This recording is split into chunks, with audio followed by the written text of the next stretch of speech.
Hello everyone, I'm Yan Chen. Today I'm going to introduce a short code about matrix algebra and its applications. Actually, this is a one semester long course, but I extract the most important part called the four fundamental subspaces of a matrix into a short course. Usually, when students first enroll in linear algebra, there could be they could feel confusions about the proof, the derivations, and students may not understand how to apply them and consider linear algebra as a purely math. But actually, linear algebra is clean and beauty, and it has a lot of applications. But this cannot be done if you consider a matrix by entry level. If you look at the matrix and count the number of the entries and try to figure it out by a combination of those numbers, then you miss the whole thing. The kernel is to understand the four fundamental subspaces behind them. So this is the purpose of this course. Before I move to the real thing, let me introduce the goal of this short course. A lot of linear algebra courses consider the proof and derivation for those statements and theories.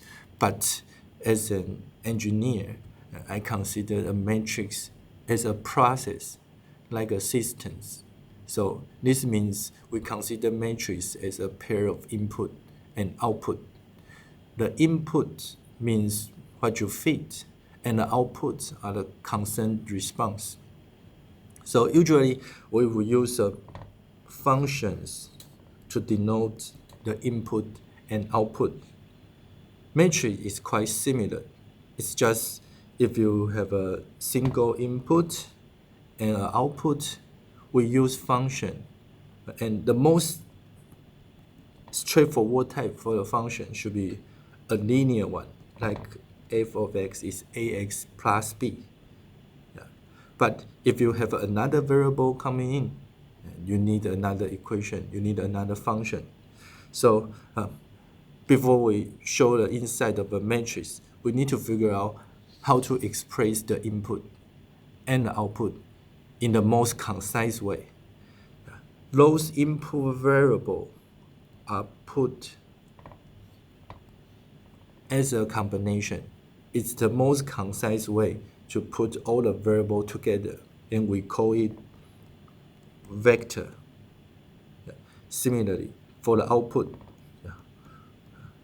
the easier way to bundle them is another vector. So a lot of students miss the whole thing here because they will consider vector as something you can measure about the direction and magnitude in a geometrical space. This is not wrong, but it is too straightforward because this has nothing to do with geometry. It's nothing about two-dimensional plane or three-dimensional space. It's just a compact way to combine all the variables together. So we give it a new notation, x, which combines all the input variables together. Similarly, y is another vector, but this vector is not one single value. It puts all those responses into another vector, a concise form.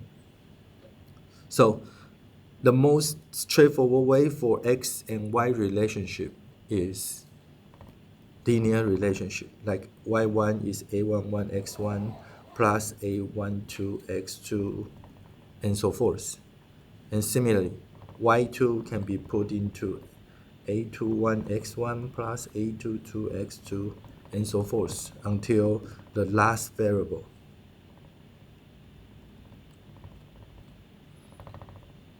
And as the output has been put as a vector, if we put the input as another vector, those coefficients can be related into a matrix form.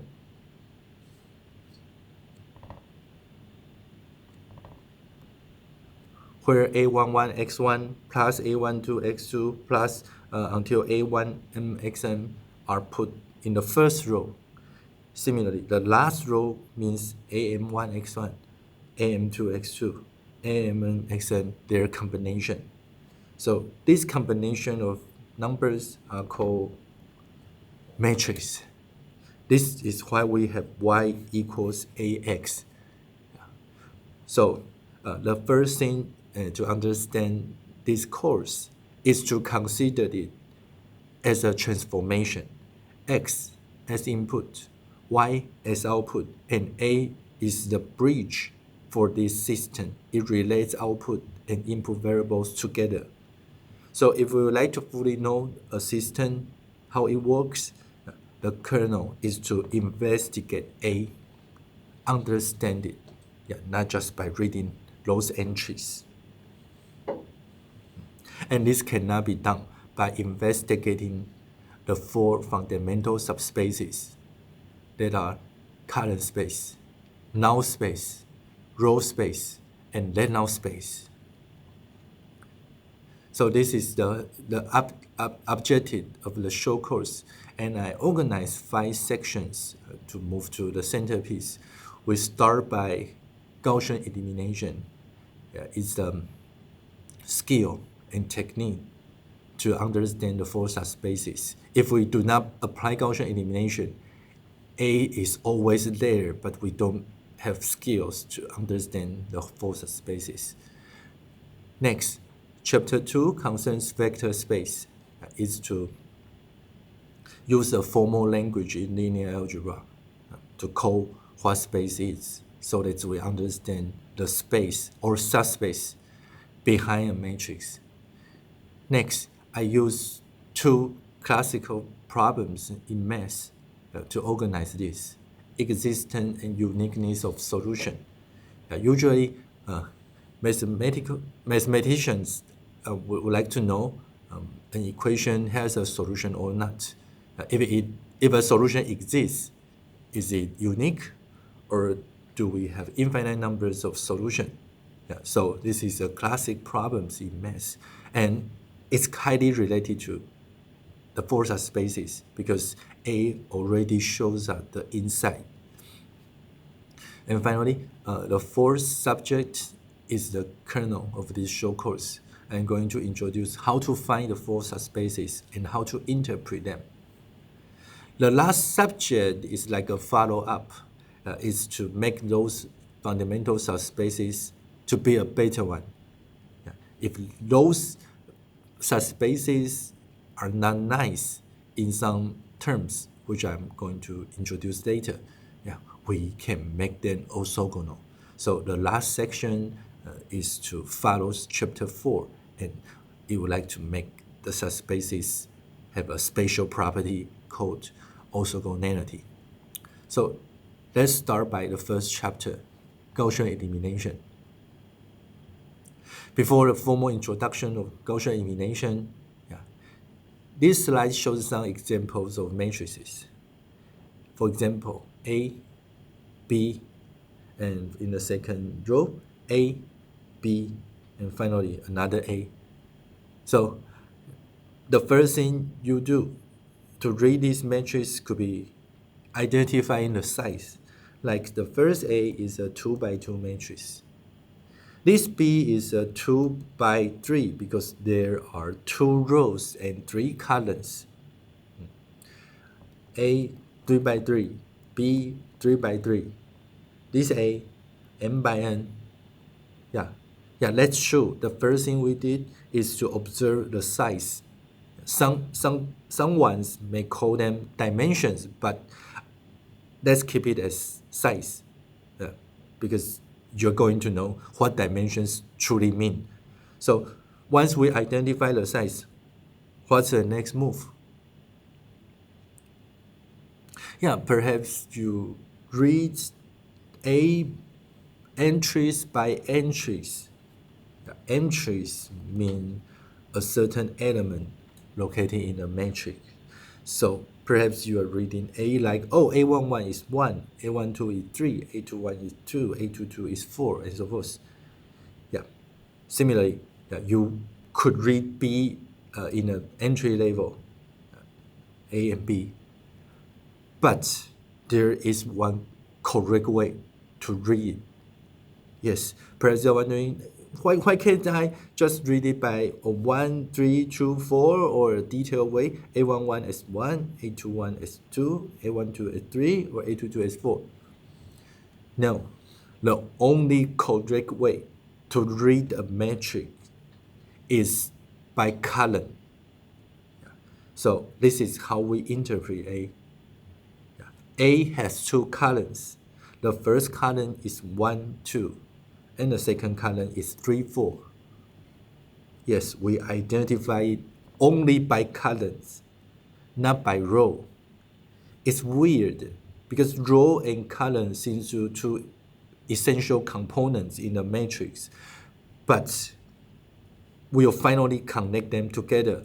At this stage, columns are more important than rows. So for B, the correct way to read it is B has three columns. The first column is 1, 2. The second column is 3, 4. The third column is 5, 6. 2, 4 minus 2 as the first column. 1 minus 6, 7 as the second. 1, 0, 2 as the last. So this is the right way to do it. And the reason that we read it by columns is to expand your understanding for linear equations. Every maybe elementary school students can read the two equations as two lines on a plane. Like the first equation is 2x1 minus x2 equals 0. So a natural way to express it is a line on a two-dimensional plane. The second equation, minus x1 plus 2x2 equals 3. So the way to plus it is to identify minus 3, 0, and maybe this point, so that the solutions means the intersection. Yeah, if we find this intersection, then we can find the solution. 1 and 2. Yeah, it's the easiest way, the most basic way to read linear equations. Maybe you consider this as the only way to find the solution and to read the geometry. Yeah, it's not wrong, but a better way to read it is by columns, not by rows.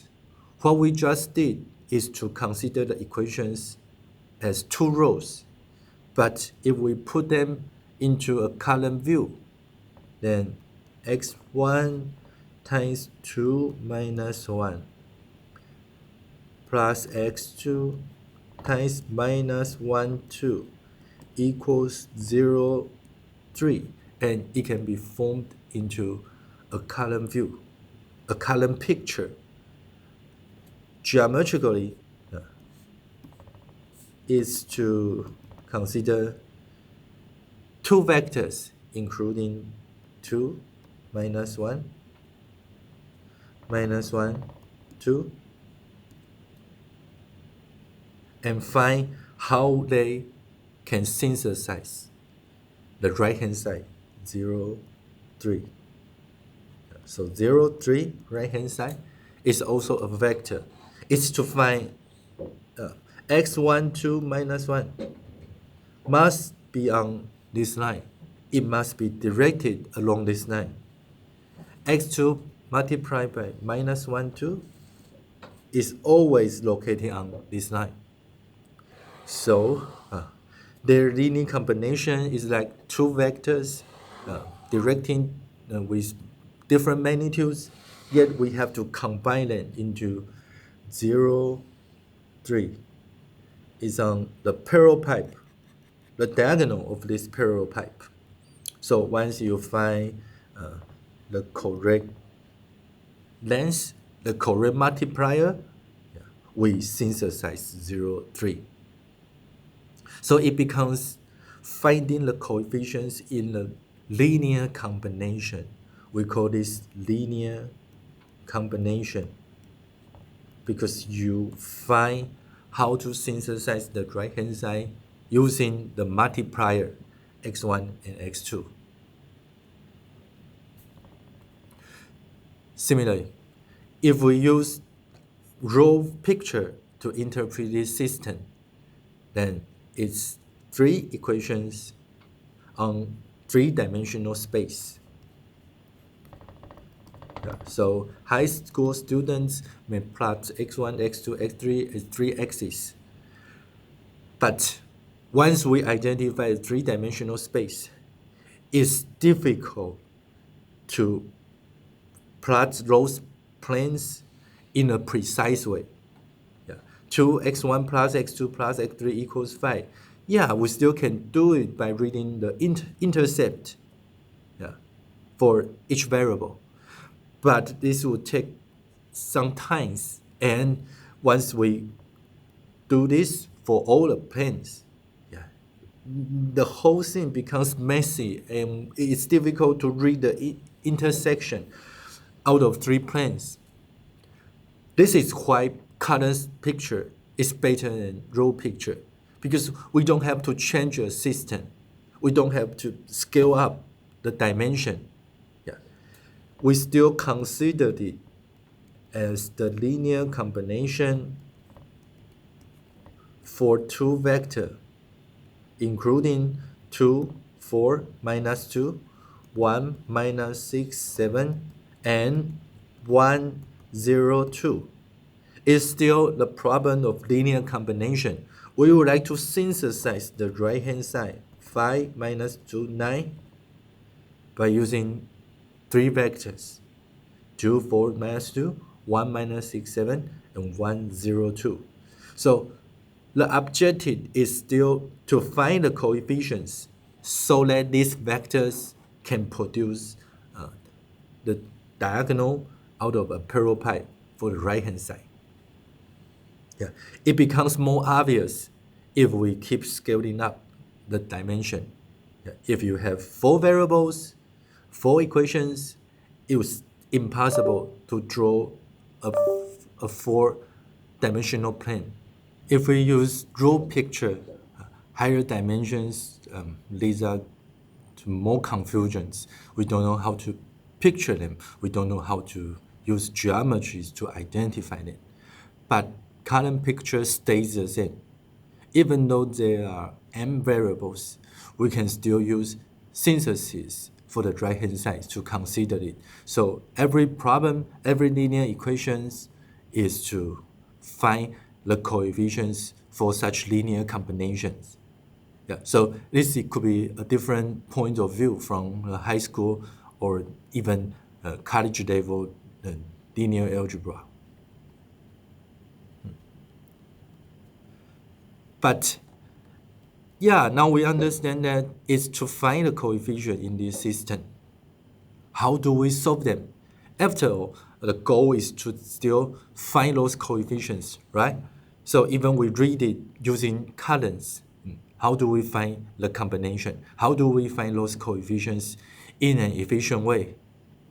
This is why we need Gaussian elimination.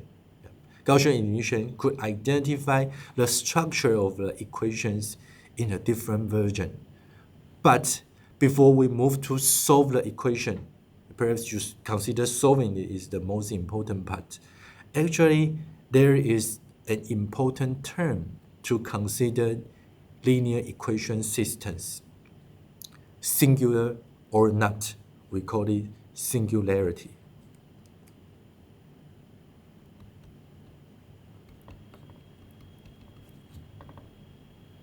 Before we solve it, we have to identify whether a system is singular. The singular doesn't mean no solutions. Singularity can occur even when there are infinite numbers of solutions. So to explain the definition for singularity, let's consider some typical cases in lower dimensional. For example, in three-dimensional space, we have two-dimensional plane. So in the picture here, the three systems are all singular. For example, the figure on the left shows two planes have no common intersection. Every two planes produce one intersection as a line, but concerning three planes together, there is no one point as the intersection. Similarly, for the figure in the middle, there are two lines, two parallel lines, but still we do not have a common point, a point joined together for the three planes. Similarly, in the right, there are no intersections at all. So for the situation here, they are all singular because we cannot find a unique solution. In terms of column, the singularity can be found easily, just like the introduction previously. Because in this case, if we scale up the dimension, if there are three-dimensional space in one four-dimensional space, it's impossible to read it as a figure, so let alone higher dimensional situations. But if we keep using the column pictures, if three vectors are independent, then they are non-singular. In contrast, if the vectors are dependent, then they are singular. So the key is to find what independent or dependent means. The situation in the left means three independent vectors, and the situation in the right means three dependent vectors. So clearly, the situation in the right have three vectors located on one two-dimensional plane. In contrast, the three vectors in the left are formed as full three-dimensional space. They do not fall on two-dimensional plane or even one-dimensional line. So that's the major difference we observe. One form three-dimensional space, the other form only two-dimensional plane, even though we have three vectors. That's the most intuitive way. But the correct definition for independent and dependent is by this. Consider we have k vectors. If the linear combination of k vectors, meaning C1v1 plus C2v2 until ckvk is 0, can only be done by selecting 0 for all the coefficients. These vectors are linearly independent. In contrast, if you can select non-zero values for row C and still produce a 0 right-hand side, they are dependent. This further means that C1v1 plus C2v2 until ckvk equals 0 has a very obvious solution. That is, making all the C be 0. However, if we do this, if the only way to generate 0 on the right-hand side is to do this, then it takes all the fun out of it. So, of course, we don't value such a trivial solution. It's too trivial. It tells us nothing. So, if this is the case, then we call this linearly independent for rows V. Otherwise, if the way to generate right-hand side can be done by several non-zero C, then we call it linearly dependent.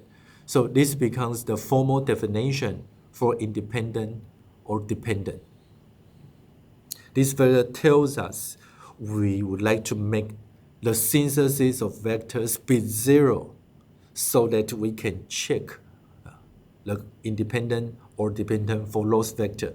And when those vectors are put in a matrix, V1 as the first column, V2 as the second column, and so forth, we can judge whether this matrix is singular. We can judge whether this system is singular.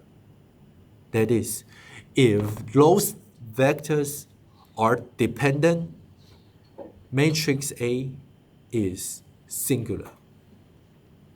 In contrast, if they are independent, then they are non-singular. Once we understand whether a matrix is singular, we can talk about how to solve them and the four fundamental subsets behind a matrix.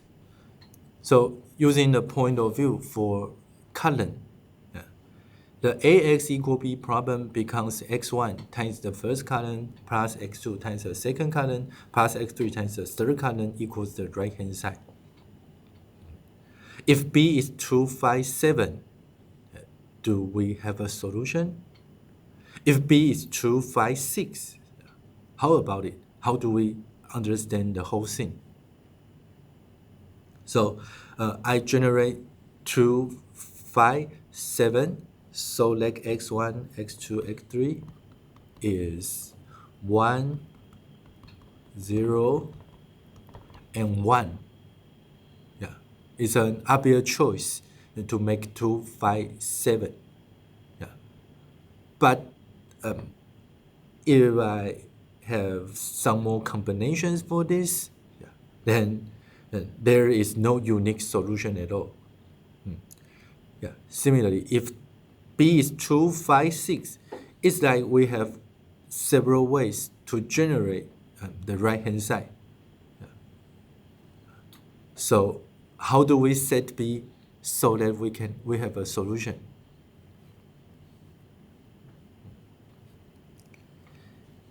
Yeah, in that equation considered, 3 times 1, 2, 3 plus minus 1 times 1, 0, 1 plus minus 2 times 1, 3, 4 equals 0. This means that there is a non-zero coefficient to make the linear combination be 0. So 1, 2, 3, 1, 0, 1, and 1, 3, 4 are dependent vectors. Yeah, they are dependent, which means the matrix formed by the three vectors is also singular. So once this is the case, the right-hand side B 2, 5, 7 could have several situations. It could lead to solutions, but it must be infinite numbers of solutions. Or it could be zero solution at all, because 2, 5, 6, in the case in the previous slide, doesn't satisfy some conditions, which will be described later. So here are some more examples to check whether systems are independent or dependent. V1, 1, 2, 3, V2, 4, 5, 6, and V3, 7, 8, 9. Are they independent or dependent? 暂停一下。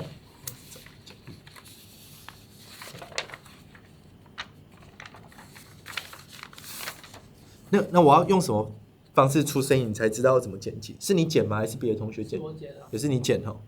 那我用中文的时候，你就会把它剪掉。好。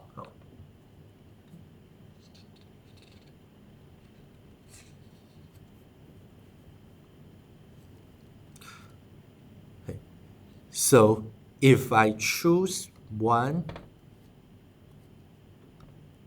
times 1, 2, 3 plus minus 2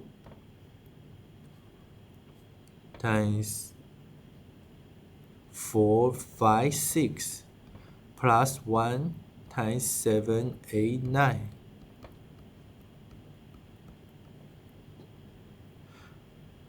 There are non-zero coefficients to generate 0 for the right-hand side. So the three vectors are dependent. And once three vectors are dependent and be put into a matrix, then A is singular. Yeah, so this is how we judge vectors to be independent or dependent, a matrix to be singular or non-singular. So I must clarify some terms that could lead to confusion. Vectors are in terms of independent or dependent. Yeah, but so we cannot call three vectors to be singular or non-singular. Yeah, there is no such thing as singularity for vectors. Similarly, for a matrix, we don't call a matrix to be independent or dependent. A matrix should be called singular or non-singular. But this leads to an obvious question. How do I know 1 minus 2, 1 is the solution? Can we choose that 2 minus 4 and 2? Yeah, of course. These coefficients can be scaled up or down. We can simply use a multiplier to make them larger or smaller, or we can use a minus sign to change the direction. This further means those non-zero coefficients are not unique. We have several ways to generate the right-hand side using non-zero coefficients. But how do I know one solution exists? This is a trivial case because 1 plus 7 divided by 2 is 2. 2 plus 8 divided by 2 is 5. Similarly, 3 plus 9 divided by 2 is 6. So we can get the 1 minus 2, 1 easily. But if those vectors are not designed, if those vectors are arbitrarily chosen, how do we judge independent or dependent? Gaussian elimination. That's why we need Gaussian elimination to determine singularity or not for a matrix. But before we move to Gaussian elimination, we need to consider a more practical skill called metric multiplication. Yeah, we have to introduce metric multiplication in a formal way because metric multiplication can lead the fundamental understanding to all the linear algebra. If there are some issues in learning linear algebra, always go back to metric multiplication because this already builds up the mindset for metric manipulations. Now before that, there is one more example. X plus 4y minus 2z equals 1. X plus 7y minus 6z equals 6. 3y plus qz equals t. So the three questions are like, what number q would make the system singular? What right-hand side t gives it infinite numbers of solutions? And find the solution for z equals 1. Yeah, if you read it using raw picture, then this becomes something challenging because for the third equation, 3y plus qz equals t is difficult to be plotted on a three-dimensional space.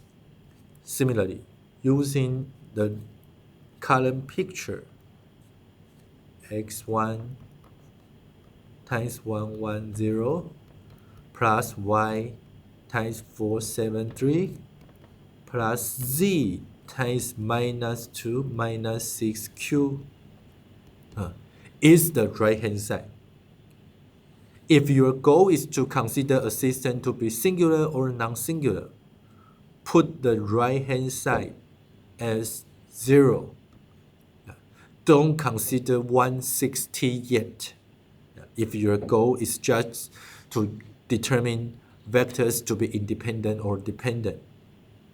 So if you can make the right-hand side 0, then we can call them dependent. So it's hard to find Q in this case because 110, 473, and minus 2 minus 6Q looks challenging. They don't have a rule. It's not like the case in this slide. 1, 2, 3, 4, 5, 6, 7, 8, 9. So finding that Q to make it singular or dependent for vector sets is not as trivial as the previous case. Gaussian elimination can save it. I cannot answer it right now until the formal explanation for Gaussian elimination. So let's move to the warm-up for Gaussian elimination. Metric multiplication. Perhaps you consider metric multiplication as an easy task. We can use the inner product skill to find those entries one by one. So let's review some rules for metric manipulation first. What property do metrics have in metric multiplications? The first one is commutative property. The second one is associative property. The third one is distributive property. The commutative property means the position can be changed. A times B can be B times A. So obviously, this is totally incorrect because the size is already different. For example, if we find A times B, then the number of columns in A must match the number of rows in B. So for A times B, a 5 by 3 matrix times 3 by 4 matrix, we get 5 by 4. However, if you change the position, if it becomes 3 by 4 times 5 by 3, nothing, because the size is not right. This further tells us a matrix multiplication does not have commutative property. The associative property means A times B times C can be considered as A times BC or AB times C. This is called associative property. And yes, metric multiplication has associative property. You cannot change the position, but you can change the position of the parentheses. Finally, distributive property means A times B plus C would be A times B plus A times C. And yes, metric multiplication has distributive property. So in other words, we certainly do not have commutative property in metric multiplication, but we do have associative property and distributive property here. Okay, so here comes the real stuff. When we talk about metric multiplication, the trivial way to generate the right-hand side is the inner product way. We consider it as 2, 5, dot, 1, 2. So 2 times 1 plus 5 times 2 gives the first entry. 1 times 1 plus 3 times 2 produce 7 as the second entries. It's like this is the only way to find metric multiplication. But if we consider two matrices, they are not only a vector but an actual matrix that have multiple m and n, then we have 4 methods to consider it. The first one is the easiest one, inner product or dot product. So we generate this as 1 times A plus 0 times C and 2 times A plus 3 times C, 1 times B plus 0 times D, 2 times B plus 3 times D. It's called the dot product. However, this is the low-level skill if you use dot product for every metric multiplication. An advanced case is by columns or by rows. So let me introduce how to do it by columns. Let's consider A, B as matrix like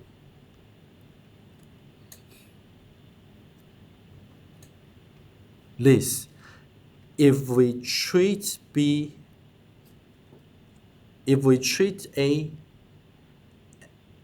into row and B into columns, then we can use a different way to do the matrix multiplication.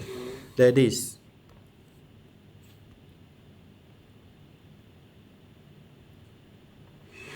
remember the linear combination? If I put this into x1, x2, and xn for the first column in B, and each columns are considered in A, then based on our former introduction, the new right-hand side for the result, this column come from x1 times the first column of A plus x2 times the second column until the last entries times the last column, right? Because the right-hand side as a column is the linear combination for all the columns. So this comes from the previous introduction. Similarly, for the second column in B, we can treat it entries by entries, and they becomes the coefficients to serve the linear combination that produce the second column here. In other words, the right-hand side, the result, can see all the information of columns in A if we consider it as by columns. Using the matrix multiplication by columns, the result preserves the information of columns in A. Similarly,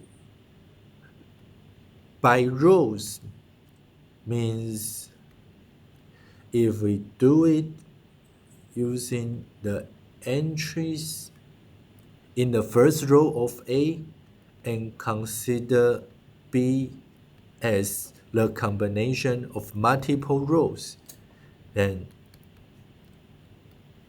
the first row in this matrix multiplication will be the first entry times the first row plus the second entry times the second row plus this times the third until the last entry times the last row. So you can see all the rows of B in the first row in the right hand side.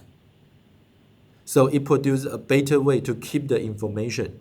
It's not by entry table. We don't do it like the inner product way, because it will be too shallow. It's just in the surface level. Each entry is like treated independently, but using the method here, the right hand side can be done by the column views or the row view, just like a linear system can be treated in rows or columns. The last technique is called by building block. By building blocks means an opposite way as the inner product. So let's consider the inner product one more time. It's to use 1, 0, A, C, two vectors and produce the inner product as one single value. The row in A and the column in B are treated together. In contrast, The last method, this by building block, treat the first column in A and the first row in B,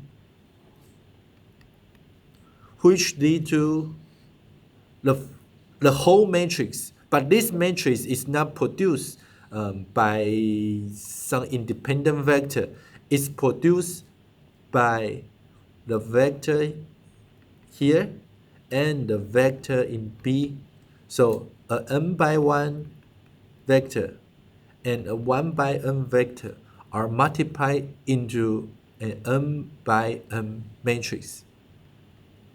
Similarly, the second matrix is found by the second column and the second row multiplied together into a second matrix. So we keep doing this for all the n. Each matrix is n by n, just like the size of A or B. So we treated the result of AB into n matrices summed up together. Each matrix builds up the right-hand side, so we call them building blocks. They build up the whole AB. Yeah. In other words, each matrix on the right-hand side is now a component for the overall result. And you're going to see these matrices are not an arbitrary matrix. Each matrix will be called a rank 1 matrix because they are formed by one column and one row. Yeah, the information in this is limited to rank 1, meaning only one column or one row is useful. Yeah, we'll introduce rank more formally later.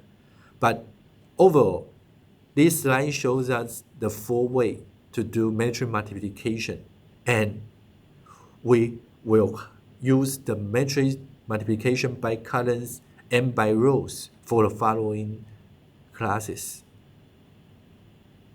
So why don't we just write down the matrix multiplication by columns and rows in this scenario. So for A1203 and B, AC, BD, the A times B using the matrix by column means A times 1, 2 plus C times 0, 3 as the new first column. B times 1, 2 plus D times 0, 3 as the new second column. If we do it by rows, then the new first row is 1 times AB plus 0 times CD as the first row. 2 times AB plus 3 times CD is the new second row.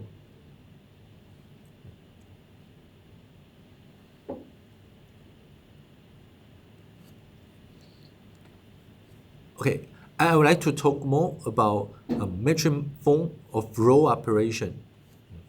For example, if we use 1, 0, 0, a 1 by 3 vector, actually this is not a formal way to call a vector, because a vector must be tall. It must be like n by 1.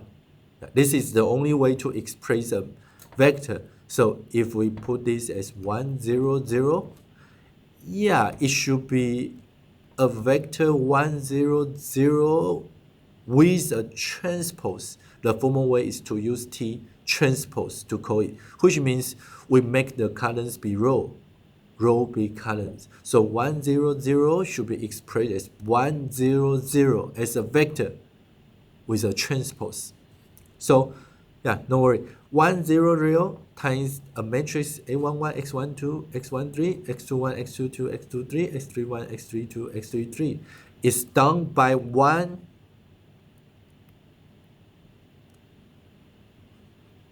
times the first row plus 0 times the second plus 0 times the third row, which leads to only the first row. In contrast, minus 2, 1, 0 times the matrix will be minus 2 times the first row plus 1 times the second row plus 0 times the third. So the result will be minus 2x11 plus x21, x minus 2x12 plus x22, and minus 2x13 plus x23 as one row.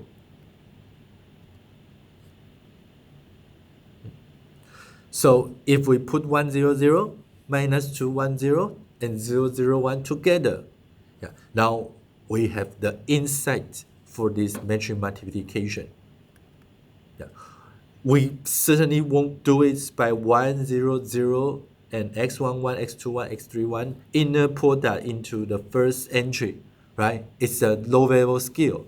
We will read it by 3 rows in the right-hand side, where the first row is the same as the first row of B, and the second row is the linear combination of all the rows in B, which come from minus 2 times the first row, plus 1 times the second, plus 0 times the third. And finally, the last row is 0, 0, 1, and the 3 rows in B performs the linear combination. As there are 2 zeros, the result will be the third row.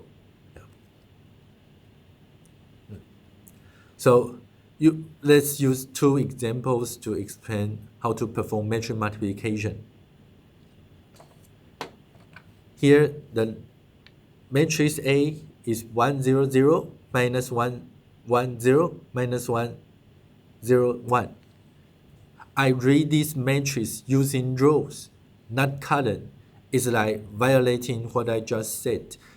But if we do this by row and treat it as A, then the right-hand side can be considered into 3 rows, where the first row is just the first rows of B, and the second row come from minus 1 times 1, 2, 3, plus 1 times 1, 3, 1, which is 0, 1, minus 2. So the benefit we get is that this second row is formed by the linear combination of all the rows in B. So 0, 1, minus 2, in a sense, keeps the information in the 3 rows of B. For the last row, it should come from minus 1 times the first row, plus 1 times the last in B. So we can get this third row using all the rows in B. Another example is this one. So let's apply the associativity for the matrix multiplication. If we treat this first, then A times B can be interpreted better using multiplication by rows, because 0, 0, 1 will be the third row of B, because it is 0 times the first, 0 times the second, 1 times the last. So this is a bit like shifting the last row to the first. So you know the drill. The new second row is the same as the original second row of B. But the new last row comes from the first row because it is 1 times the first row here, which gives the third row 1, 2, 3. So this is almost the same as before. However, if we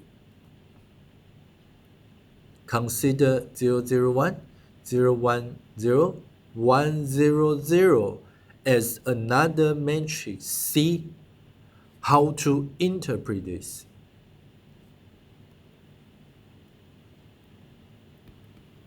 Yeah, 0, 0, 1 is formed as the coefficient in this linear combination.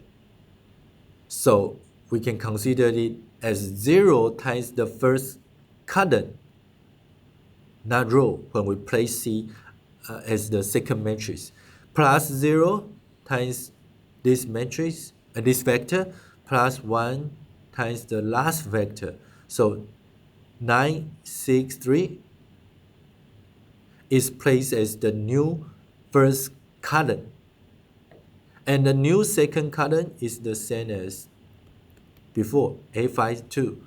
And the new last column is 1 times the first, plus 0 times the second, plus 0 times the third. So this is the result. It further tells us if you put one matrix before the second, we can use the coefficients to perform row combination. In contrast, if you put a matrix and following another matrix, we can use the coefficient of each entry to perform column combination. So it depends on how you treat those matrices independently, by columns or by row. Both ways are better than the inner product way, because they either preserve the information of row or the information of columns.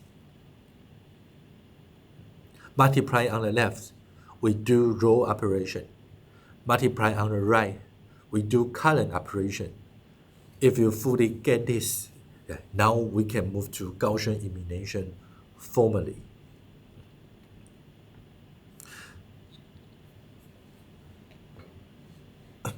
好，暂停一下，喝个水。来，你不用管我，反正你就这有个那个暂停点。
Gaussian elimination is like an algorithm. It has a step-by-step process. If you perform each step correctly, everyone can lead to the same result. So the detailed steps are summarized here. The step 1 is to multiply the first equation by a certain number, and we put it to the second row so that we can do some certain thing. And we continue this to eliminate all the coefficients from x2 and x3, and finally back substitution. Yeah, perhaps the best way is to do this by an example. So let's consider each equation as a row. 2x1 plus x2 plus x3 equals 5. The first step we should do is to knock out this 4, make this coefficient gone. So if we choose minus 2, if we multiply the first equation by minus 2 and add to the second row, we can make this 0. If we do this, it becomes minus 2x2 plus minus 6, which is minus 8, and minus 2 x3 equals minus 12. It's no rush to knock down x1 here. Let's do it one step by one step. Minus 2x1 plus 7x2 plus 2x3 equals 9. So this is the first step. We remove this 4. We make this 0 by row manipulations, row operations. Similarly, let's end at the minus 2 here. So it can be knocked out by multiply the first row by 1 and add it to the third row. So again, the first row is intact. The second row comes from what we just did.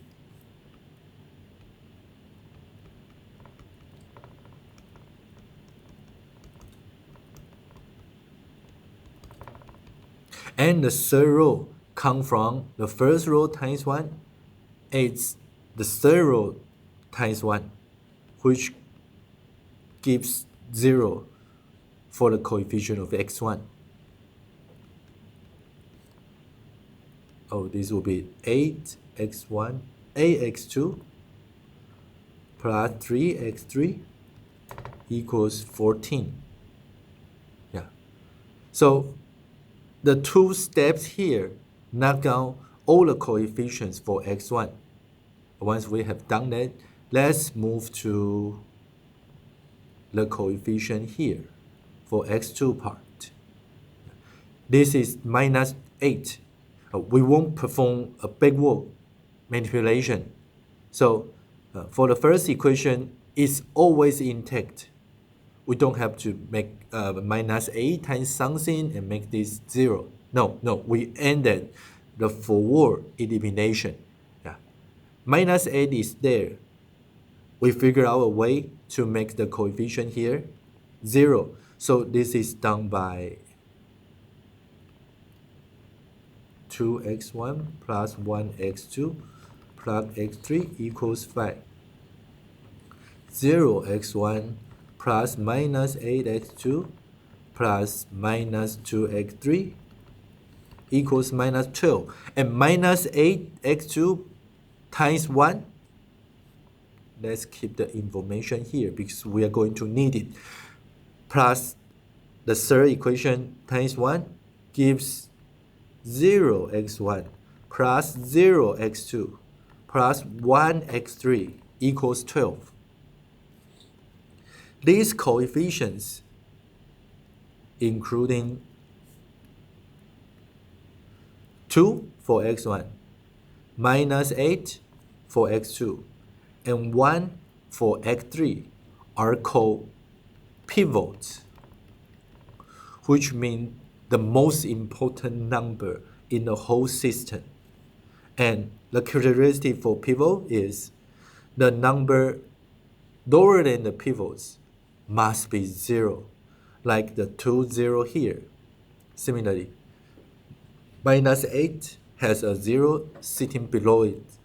And for the x3, there is no more equation. There is no more 0 below it.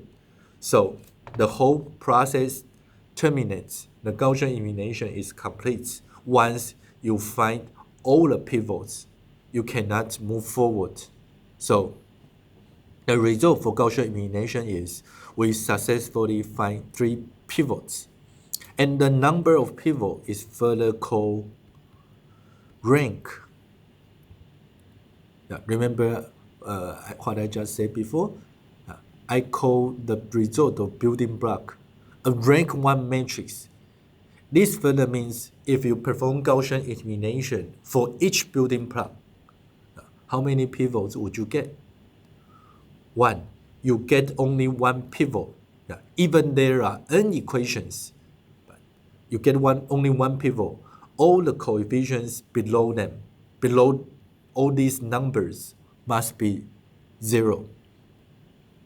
So that's the process for Gaussian elimination. Clearly, we won't do the Gaussian elimination using this equation. We would do it using matrix. So let's put it into a matrix and consider this problem one more time. So the original matrix should be 2,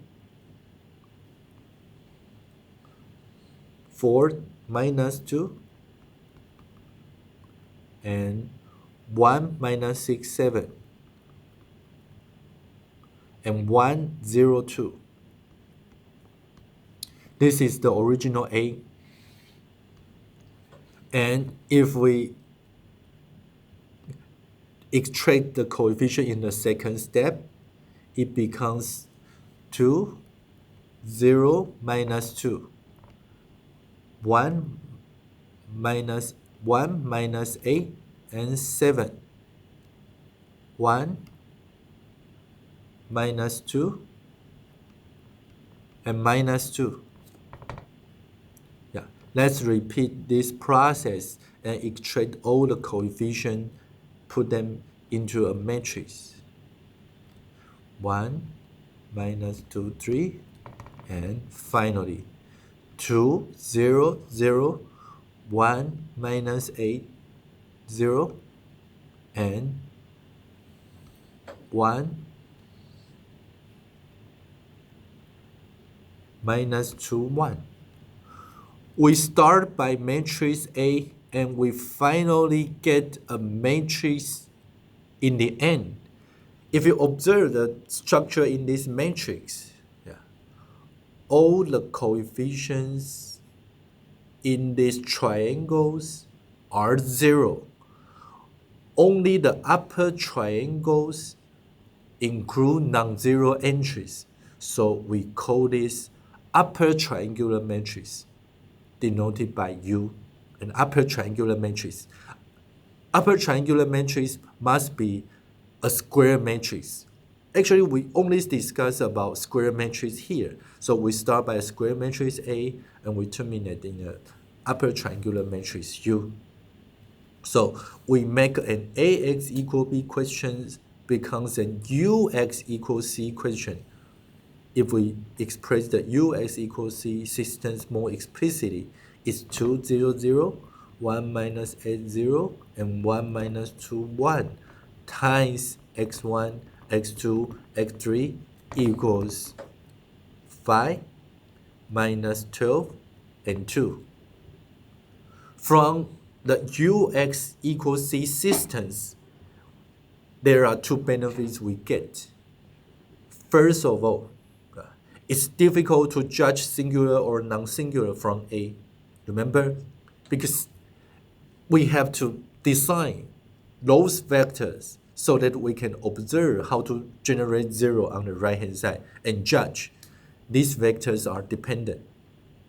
But with C here, with U consider, can we make 0 for the right hand side out of 2, 0, 0? The first column, 1 minus 8, 0, the second column, and 1 minus 2, 1 as the third column? No, because if you would like to make the last entry 0, you have to select 0 so that the last entry generate 0.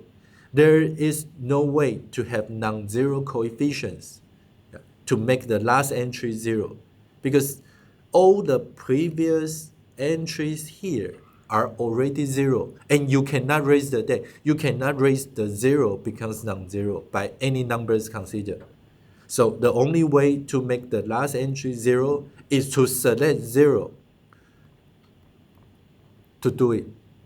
0 multiply the last column makes 0 for the last entry.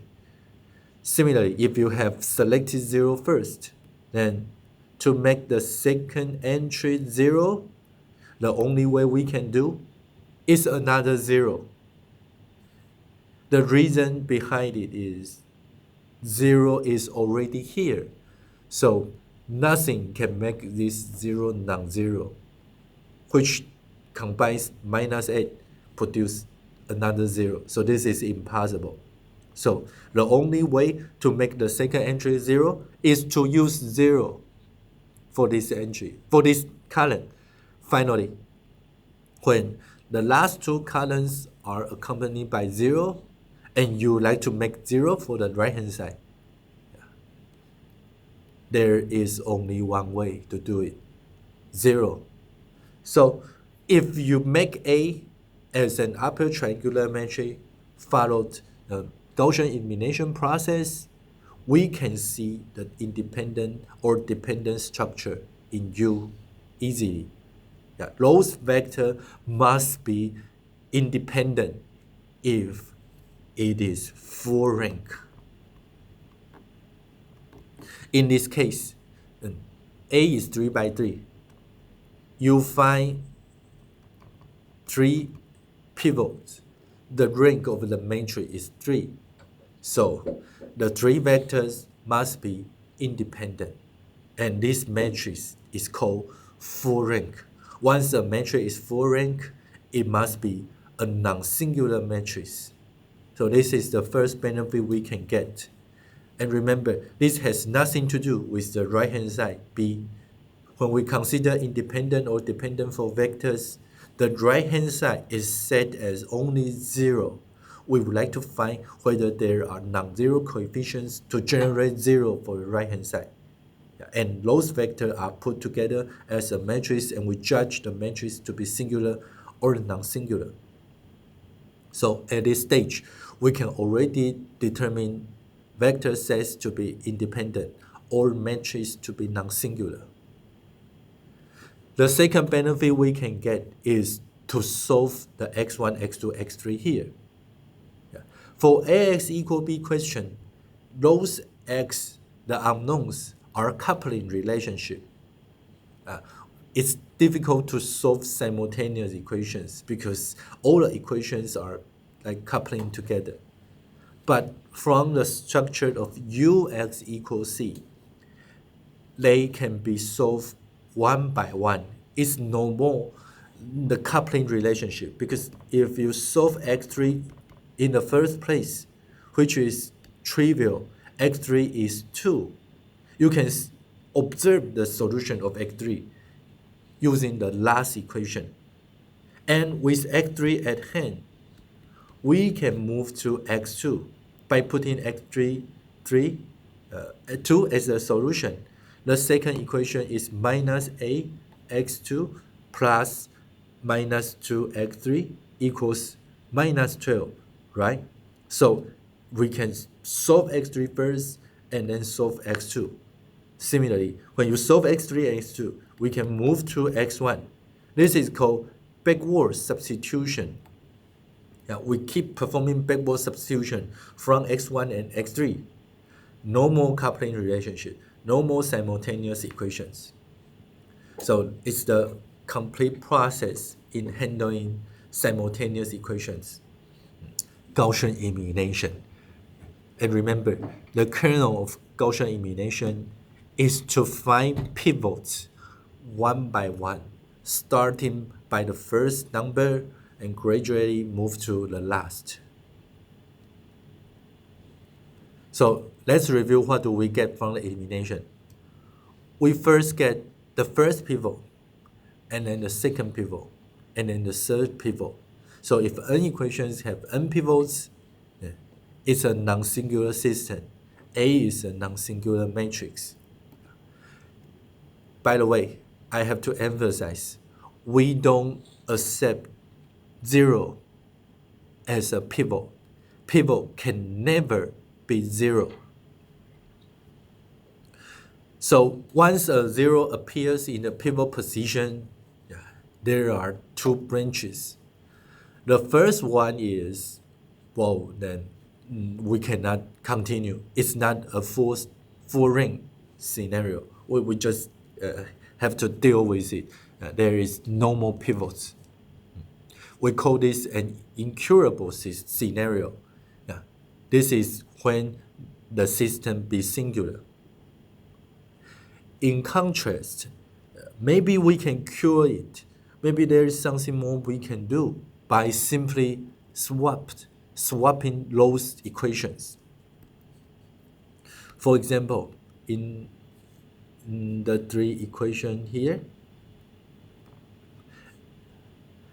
when we multiply the first equation by -2, we generate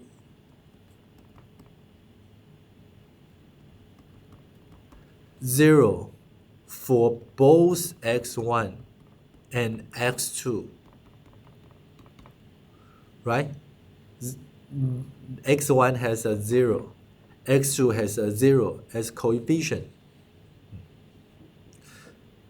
And when we multiply -4 for the first equation and add it to the third, the goal is still to make 0 for coefficient. So this leads us to 2x2 and 4x3. When we complete the first pivot and move it to the second, this should be the position that we ended.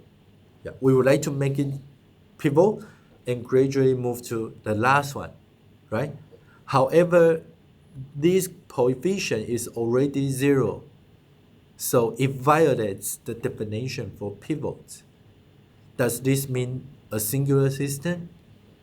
Not quite, because if we just swap the order, make the third equation be the second, then 2 becomes the pivot for x2.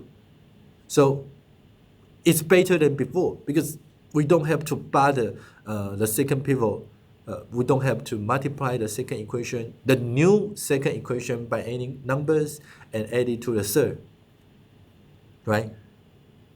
The last entry for the last coefficient for x2 is already 0. So 2 is already the pivots. So what we should do is to concern the last coefficient for x3. So now the second equation be the last equation. It's the new last equation, and the pivots can be told as 1. So this completes everything. This further tells us if 0 occurs in a pivot position, this doesn't necessarily to be a singular system. We can still do this by row exchange. So before we move to some more in-depth discussions, we call all those steps as elimination matrices. I mean, the beginning for Gaussian elimination starts by equations. We read the equations one by one. And then we know that they can be put as matrices. So A becomes the second matrix, which becomes the third matrix, which finally turns into the last, an upper triangular matrix. And the process is terminated once you get an upper triangular matrix. But how do we get the second matrix from A?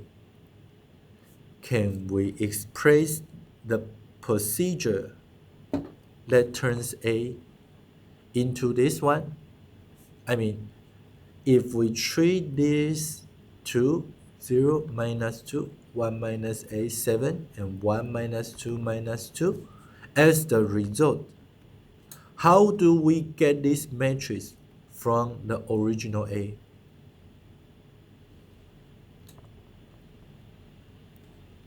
How do we generate it from the A? Row operation, right? So if you trace back to these coefficient, minus 2, 1, and 1, actually the new first row is the same as the original one. So based on the multiplication using row, we can put 1, 0, 0 as the first row. So the interesting thing is the second row. We end at the pivot position. We must make 2 be the pivot so that we knock down all the coefficients below. And the way to generate 0 here is done by minus 2 times the first row plus 1 times the second row plus 0 times the third. Similarly, 0, 0, 1, these are minus 2, 7, minus 2. So if you observe the second row, this is why we need the warm up.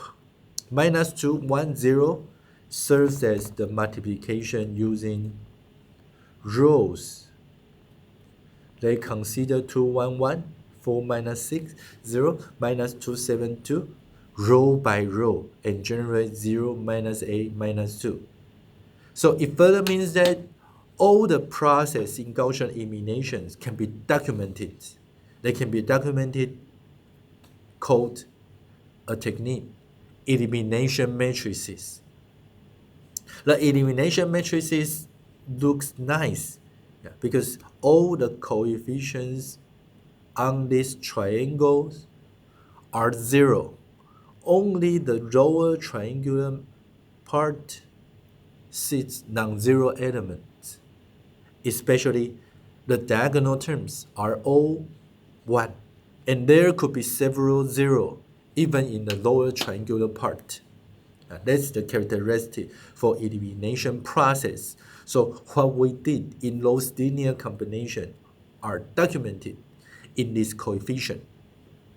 When we put those coefficients together, we can get U. We start by A and we finally get U. So the first elimination matrix is E, which was demonstrated in the previous slide. And if you wrote down the second elimination matrix and the last one, this process brings A to U, G times F times E times A equals U. But I cannot encourage the interpretation like G times F times E times A, because this makes the whole computation like purely math. You can just miss a bigger picture out of this computation. So the correct way to interpret this is E documents those coefficients in a Gaussian elimination, the first round of Gaussian elimination, the first round of row manipulation, and F document those coefficients, G document those coefficients.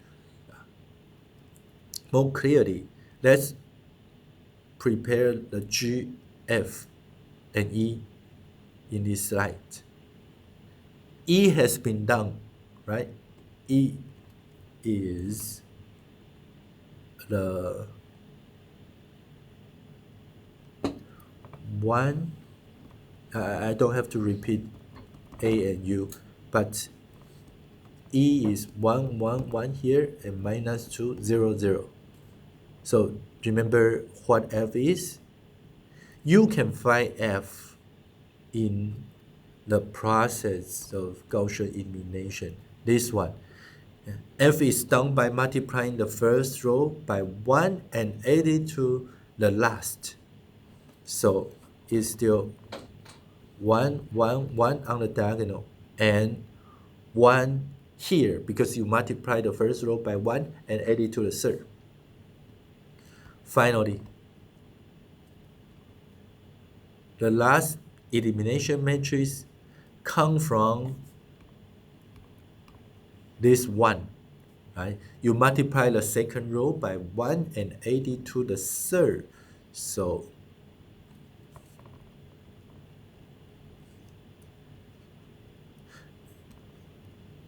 this row operation get 1 here. So this is the G, F, and E. The first thing you did is E, which is right adjacent to A. And then the second step is F, right adjacent to E.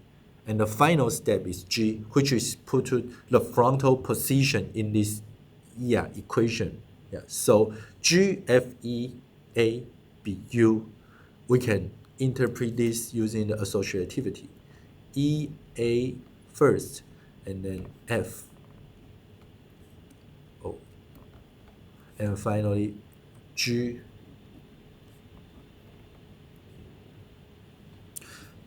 Okay, so U is the result of Gaussian elimination, and all the process is kept using G, F, and E. Before we move to another result, a more formal result for Gaussian elimination, I have to use about 10 minutes and introduce a new concept. It's like an unrelated part for this, but this is like a very common language in linear algebra. The inverse of a matrix. A lot of linear algebra textbooks talk about inverse in the formula level. That they could introduce the formula for the inverse for a 2 by 2, a famous formula, or even 3 by 3, or even a general one called Gauss-Jordan method. But for me, I think the most important understanding to the inverse is not about any formulas. It's about the physical meaning, what inverse is done and what inverse tries to do. Its notation is called A inverse with a -1 like the power, but it is not the power, please. You can never call this -1 power. This is simply the notation for A inverse. Remember how we introduced this course in the beginning? A system, a process which concerns the input-output pair. So the output is done by AX. It's done by the transformation of the input, and the way that we transform the input is A. We use A to denote Y equals AX. So once you have an output, a natural question is how we get the input from the output. Can we invert what has been done? Can we invert the whole process and bring the output back to the input? It becomes an interesting problem, because if a transformation is one directional, then we don't know how to bring the output back to the input. And in a lot of scenarios, we would like to make the output back to the input again. So the way to make the output to be transformed to the input is another system called A inverse. So A inverse is like you invert the whole process, you make the output back to the input. So my term is, this is another process. Inverse doesn't belong to the original process. It's like a new problem, a new system.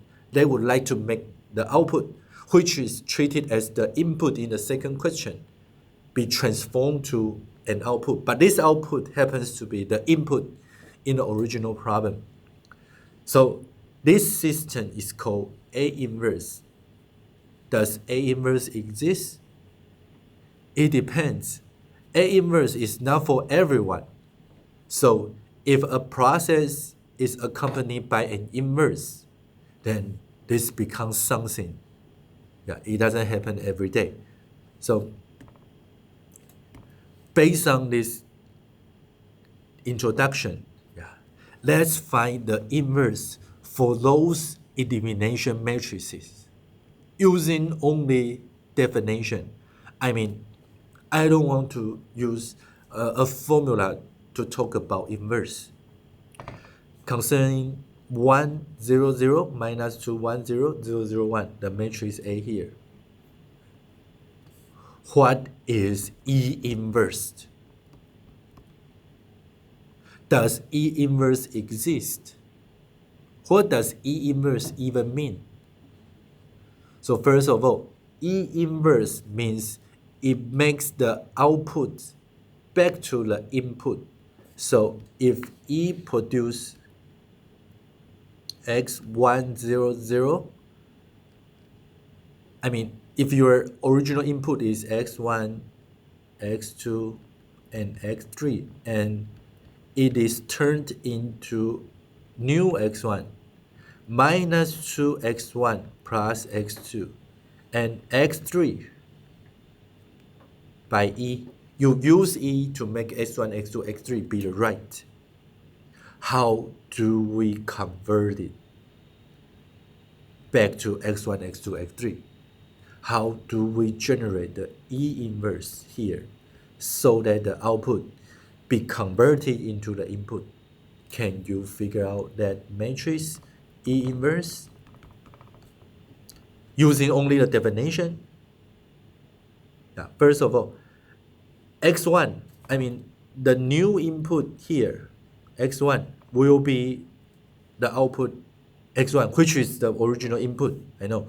So x1 minus 2x1 and x2 and x3 can be the x1 using 1, 0, 0. Yeah, it's not surprising. Similarly, I already know the last row in E inverse 0, 0, 1 because it's the same, right? x3 becomes x3, so nothing is done. The interesting should be the second row, which makes minus 2x1 plus x2 be x2. So how do we make that? How do we make this happen?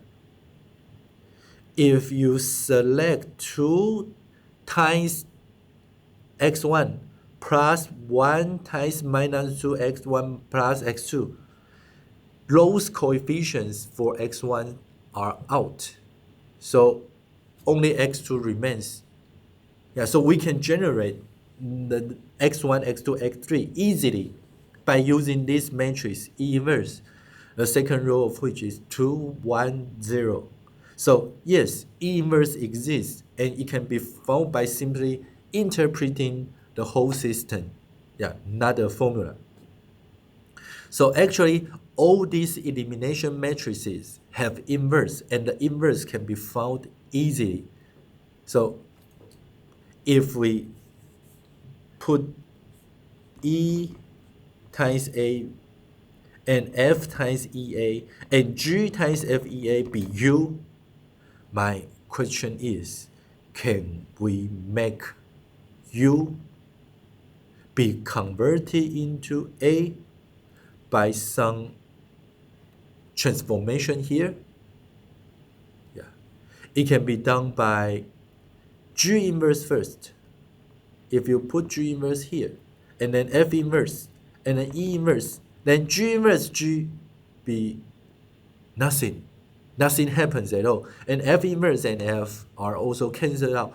E inverse and E are also cancelled out. But that cancel out doesn't mean gang, it means you first transform something as output, and then you use another transformation to make it back to the input. So it brings us back to the origin. It's like nothing has been done. Yeah, we call this state identity matrix. Identity matrix. It means nothing happened. It's like the original scenario. Nothing has been transformed. Nothing has been converted. So by considering identity matrix in this sense, then we can bring you back to A, because G inverse G be identity matrix. F inverse F, E inverse E, all be identity matrix. So the way to bring U to A is done by E inverse, F inverse, G inverse. And if you put G inverse, F inverse, and E inverse together, then it becomes a lower triangular matrix. Right? These are those inverse of elimination matrices, and when you multiply them together, you get a lower triangular matrix. Only lower triangular part have non-zero entries, and all those upper triangular parts, excluding the diagonals, are zero. So we call this lower triangular matrix. In the end, A can be expressed into LU. A equals LU. U comes from the result of Gaussian elimination. L is associated with the Gaussian elimination procedure. The coefficients are put as elimination matrix, and the inverse of elimination matrix are further multiplying together into a lower triangular matrix.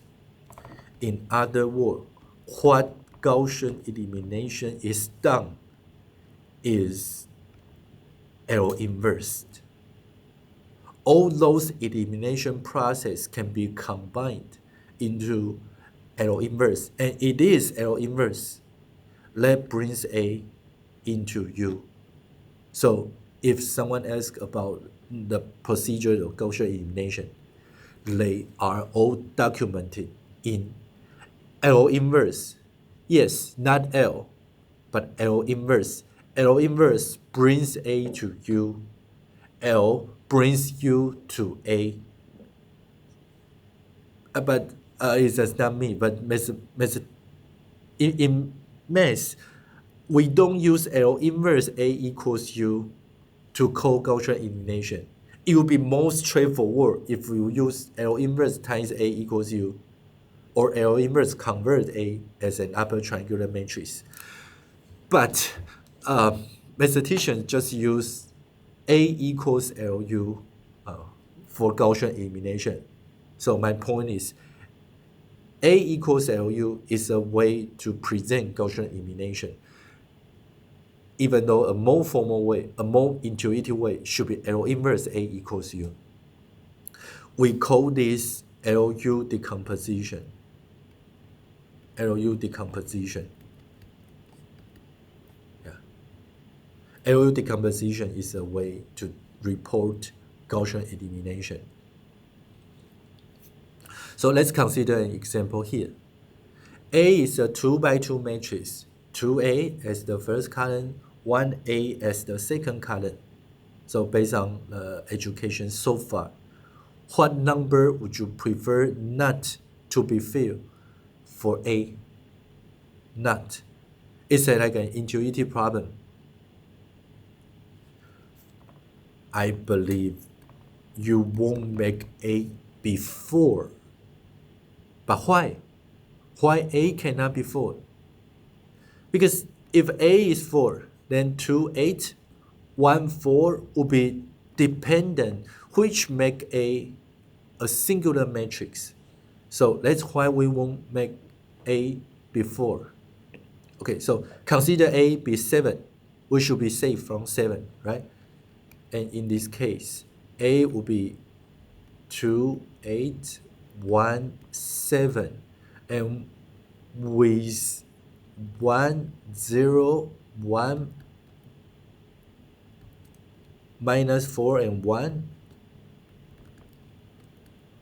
we can generate an upper triangular matrix which should be 2, 0, 1, 3.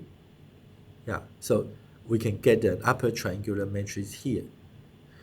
It is 1 minus 4, 0, 1. That brings A to 2, 0, 1, 3. But when it comes to LU decomposition, we don't use that L inverse. We use L. So how do we get L from L inverse? This is the most weird part. Is the way to find L from L inverse is to invert L inverse. In other words, the inverse of the L inverse is L, even though we deal with L inverse in the first place. But we use L out of L inverse to report the whole process in Gaussian elimination. Yes, so L doesn't come from a straightforward L. L comes from the inverse of L inverse. 2, 0, 1, 3. So that's our LU factorization or LU decomposition. Yeah, we have achieved the LU decomposition, but in a lot of like reports or textbooks, U will be reported in a different form. They will put all those non-zero coefficients out of U and make it as a diagonal matrix, D and U. This makes the diagonal terms in the original U be 1 everywhere in the diagonal. So before we give this a new expression, do you know why these coefficients can be put to D1, D2, and Dn? Metric multiplication. Now we are equipped with row point of view by using the multiplication using rows. D1 times the first row plus 0 times the second, and so forth. So all the remaining coefficients here are 0. So D1 times the first row gives the original first row. This is why we can extract those pivots into a diagonal matrix, and we call that matrix D. This makes A equals LU be A be L DU, where L and U have 1 sitting on the diagonals. The diagonals are nothing but 1, and the pivots are fully illustrated in that diagonal matrix D. Yeah, A equals LDU is another way to report A equals LU. I prefer A equals LU, but some documents just favor A equals LU. Yet A equals LDU is not an ultimate form. It involves A equals LU. But remember, Gaussian elimination could break down even though we can continue. We need to swap the row, exchange the order for the row so that we can proceed. And this is called a permutation matrix. When we swap the rows or column, we have dealt with an example previously, right? This 1 0 0 1 0 0 1 1 0 means identity matrix, and it means nothing is transformed. But if I swap the third row and the second, this transformation will swap the second row and the third row in A. It will make the original third row be the second, the original second be the third. And we call this matrix permutation matrix. Yeah. When we need permutation matrix to continue the process, This makes A equals L du be PA equals L du. It's the ultimate version of Gaussian elimination. PA is L du. So to summarize the first section, PA means row exchange. You have to exchange some row potentially so that Gaussian elimination can go on. LDU tells us the result. D shows us the pivots. L and U are lower or upper triangular matrices, respectively. The procedure can be found in L inverse, but we put L inverse as L to document the whole process. This leads us to PA equals LU, LDU, the ultimate version of A equals LU. So if a matrix A is singular, you cannot find a full diagonal matrix where all the diagonals are non-zero.